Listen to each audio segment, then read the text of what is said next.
Regressor of the Fallen Family, Chapter 26. In the heart of the collision. The shockwave that spread from the center of the collision upturned the ground, sending dirt and dust into the air. Ooah! In the front lines, knights wielding a great sword and a spear were rolling on the ground, spurting blood in similar states. Before them stood a Teslon knight, a senior knight whose pallor had turned ashen as he steeled himself in front of them, while the knights with short spears and long swords who had rushed at Patrick's back were also pushed back, gasping for breath. Just in time, it seems. Logan. Patrick, who had been coughing up blood and sitting down, looked over at his eldest son, who had somehow appeared by his side with a shaky gaze. How did he make it here? He had seen the mercenary troop appear at the rear, but he had not anticipated seeing Logan here, at the heart of the battlefield. To come from the rear to here. Instinctively, Patrick turned his head, and in his peripheral vision, he witnessed an incredible scene. Enemy lines that seemed pierced in a straight line, as if by a monstrous charge, and bodies strewn on both sides. Among the corpses were not only soldiers, but also many of the Teslon knights. The gazes of those who remained were uniformly fixed on Logan. In the eyes of his allies, there was admiration. In the eyes of his enemies, tangible fear. It was then that Patrick finally sensed a shift in the atmosphere of the battlefield. His son's presence here was no fluke or coincidence, and had he not seen with his own eyes? How Logan had deflected an attack aimed at him. When did he become so strong? No, that's not what's important right now. Patrick grimaced, pushing himself up. I'm not sure how the battle is going. With a pale complexion, Patrick stood and grasped Logan's shoulder. Your presence here means the tide is in our favor, right? That question stemmed more from hope than from a cool assessment of the situation. Fortunately, Logan had the response his father's intense gaze was hoping for. Yes, good, well done. Patting his son's shoulder, Patrick's touch felt reassuring. To Logan, his father's awkward words and actions were unexpectedly heartwarming.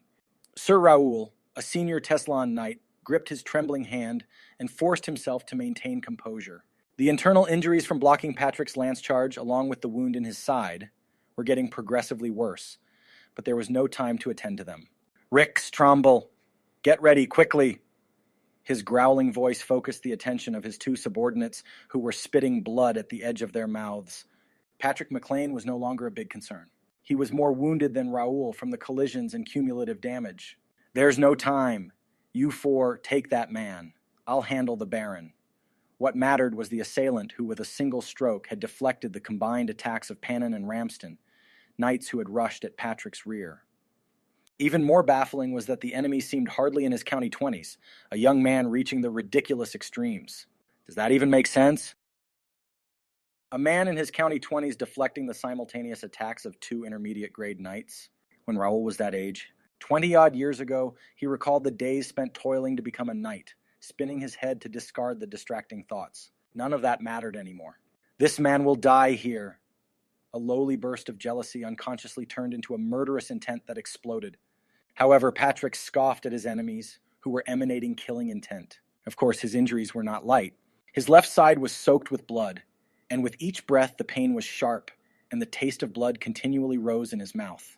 Yet even if his opponent was less injured, he was confident in his superior skill. Moreover, his son had shown a force far surpassing that of the intermediate-grade knight. How he had improved so much in such a short time was beyond him. He might not yet be senior ranked, but average intermediate-grade knights couldn't handle Logan, and certainly not four mid-rank knights who were already gravely injured. Patrick was sure of this as he took a step forward, but Logan blocked him. His son's thinking was different. I'll take care of him. No, it's too risky. Patrick's voice was firm as he held back his son. Even if Logan had grown, his capabilities' limits were clear in Patrick's eyes. Logan may have looked outstanding among intermediate-grade knights, but he was not yet at the senior level. Even if the man was injured, Logan couldn't possibly face the enemy's senior knight. At least I am in better shape than you are now, father. Gently pressing, cough. Patrick, caught off guard, forgot his dignity as he groaned in pain. At your current condition, I can even defeat you. Trust me, and let me handle this. Logan's eyes burned with intensity, showing no signs of backing down. All right, there was no time to argue stubbornly. As Patrick stepped back, he quickly ran calculations. Even if they were mere remnants, 4 intermediate-grade knights, but they were also wounded. Patrick, in his current condition, might not be less injured, but there was an essential disparity they could not overcome. I'll finish first and then help Logan. The direction was opposite to what he had initially planned, but it seemed like a not-so-bad alternative. Be careful, son. Remember, until the war is over, I am not your child. Let's hurry and finish this, my lord. A joke that didn't fit the situation, yet Logan smirked and drew his sword. Patrick, in turn, let out a hollow laugh and, holding his sword up, stood back to back with his son. It was a feeling of reassurance beyond imagination that was transmitted through his back, feeling even the pain in his side lessen a bit. Let's finish this quickly. Father and son wielded their swords, facing their enemies on both sides. How dare this whelp? Raoul's eyes narrowed as he faced the charging opponent. Surprisingly, it wasn't the Baron, but that young man in front of him.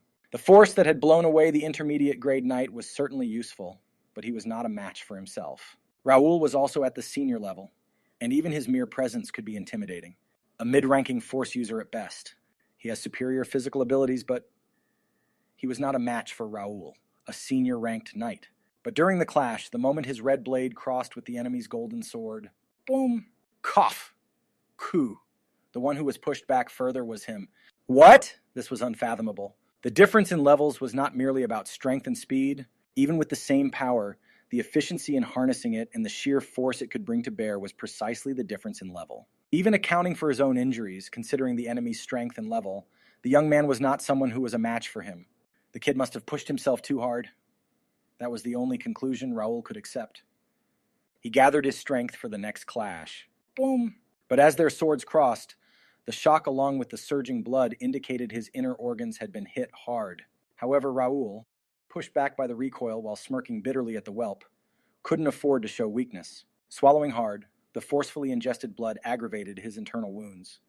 But there was no time to tend to them. If you push yourself, I'll push too. Eventually, the difference in levels would define the difference in outcome. With clenched teeth, Raoul gathered all his power, not caring about what laid behind him. But cling, scrape. The enemy's deflected sword quickly redirected and etched a long gash on his thigh. Accepting the grim reality, Raoul realized that his strength was decreasing while the enemy was becoming even faster and stronger. Eek! Despite recognizing the grim reality, the frustration was overwhelming. If not for the injury, he wouldn't have suffered such humiliation. But Raoul was not one to give up without a fight, so he changed his tactic. It's not all about strength and speed. He had wielded a sword for longer than the whelp had been alive. His only way out of this crisis was to capitalize on the difference in their swordsmanship. From that point, he avoided clashing swords as much as possible, relinquishing his pride as a senior knight, and deftly luring for an opening with minimal movements. Cling! Whoosh! With a light flick of his wrist, he changed the direction of his blade, tirelessly exploiting any weakness. However, in a battle of force users, it was impossible to completely avoid collisions, and the internal damage worsened, pushing him further into a defensive state. Yet Raoul held back, waiting for the right moment. Observed by the prospect that a simple deflection was intended, a gold shine intensified on the boy's blade, indicating his intent to smash the technique with brute force. A smile curled at the corner of Raoul's mouth. This was what he'd been waiting for. The red glow around Raoul's sword deepened for a moment. Ugh! Using the force, Raoul pulled the enemy's blade toward him, surging forward, using his opponent's primed strength to disrupt the balance, feeling the stagger. It's done! The center was compromised, the sword thrust forward. With full understanding of the enemy's condition, Raoul launched his decisive strike. Scrape! A clean slicing sound, but Raoul's expression stiffened in despair. Just the hem of the robe? Through the battle, he had slowed more than he realized while the enemy had sped up. Overlooking this difference was Raoul's fatal mistake. Having shown a brief look of surprise, the enemy now laughed ferociously and resumed his offensive. Curse it! Raoul cursed his missed chance, but it was too soon to despair.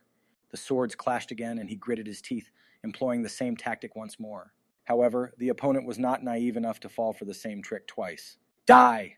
With a ferocious smile, the enemy's sword burst with a golden shine. Feeling the danger, Raoul hastily retreated. He quickly moved away from the reach of the blade, but it was futile. The swung enemy blade released 4 layers of gold waves that enveloped Raoul. Impossible! Quadruple wave. The first technique of the divine swordsmanship. An ancient secret technique that appeared in the world for the first time in 1,000 years unleashed its full power. A senior knight using tricks, huh? Staggering for a moment and then spitting out disdainfully, Logan raised his sword again. Then, He severed the head from the nearly crushed corpse and impaled it on his blade. I, Logan McLean, have killed the enemy commander. Even as Patrick hadn't yet finished his battle with the intermediate-grade knights, the proclamation that echoed across the battlefield decided the outcome of the war. At the moment when Logan's declaration sounded across the battlefield, fissures erupted within Teslon's last standing forces. But within those fissures was a grave misconception. The Count is dead? No way. It can't be. Now that I think of it, the flag has been missing for a while. The Count's choice to lower the flag and hide in unfavorable moments had bizarrely backfired. Logan's action, thinking decapitating a senior knight was enough, had unexpectedly engendered an even more dramatic effect. Let's surrender! Are you crazy? We need to save our skins.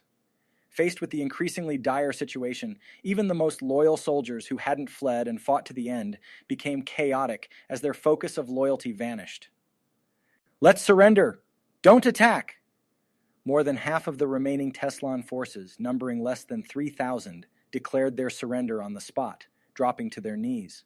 The first to feel the impact were the McLean soldiers who had been fighting against them, as the persistent enemies finally laid down their arms. Caught in the battle's frenzy, or perhaps in fear, they had to acknowledge the changed situation. And amid them, with the loudest voice, was none other than Patrick. Long live young Lord Logan. 1,000 cheers for the young lord. While Patrick's behavior was perhaps overly excessive, as he even shed tears while shouting, many among those relieved to have saved their skin joined in his cries. Long live Logan McLean! Huzzah for our young lord! The battle isn't over yet, you fools! Indeed, voices grounded in reality did attempt to awaken them, but the remaining enemy force had already lost its will to fight, only afraid to drop their weapons lest they be killed. However, the reactions of the few surviving strong ones, the knights, were a bit different.